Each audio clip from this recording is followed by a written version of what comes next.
Bakı sürətlə inkişaf edir. Onlar necə ailələrin üzünə baxırlar? Çox böyük bir qəhrəmanlıq eləyirlər bundan.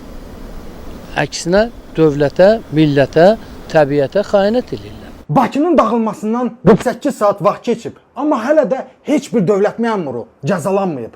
Heç bir dövlət məmuru məsuliyyətə cəlb olunmayıb. Niyə? Kimi gözləyirlər? Axı Bakının yolları dağılıb, axı cəmaatın evinə, marketinə ziyan dəyib. Kimdir günahkar? Kim? O deyir, Bakı şəhər icra başçısı Eldar Əzizov deyir ki, günahkar yağışdır, yağış. Elə adicə icra başçısının bu sözünə görə cinayət işi açmaq olar. Amma açılmır. Bakı şəhər icra başçısı Eldar Əzizov niyə hələ də həbs olunmayıb? Fövqəladə Hallar naziri Kəmaləddin Heydərov niyə hələ də həbs olunmayıb? Azərsuyun rəhbəri niyə hələ də həbs olunmayıb? Prokurorlar onları tapanmırlar. Amma sizə bir şey deyim. Əziz dostlar, bax o boyda fəlakət olub, o boyda cinayət baş verib.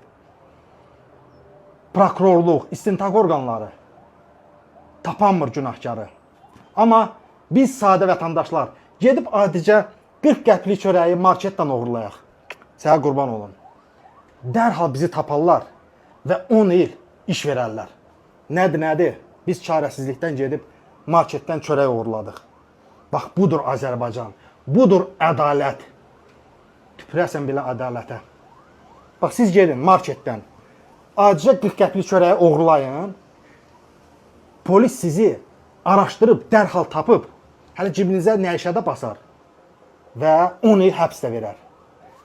Amma milyonlarla manat bu dövlətə ziyan dəyib. Yollar dağılıb, evlər dağılıb, insanlar həyatını itirib. Heç kimi hələ də tapanmırlar. Niyə?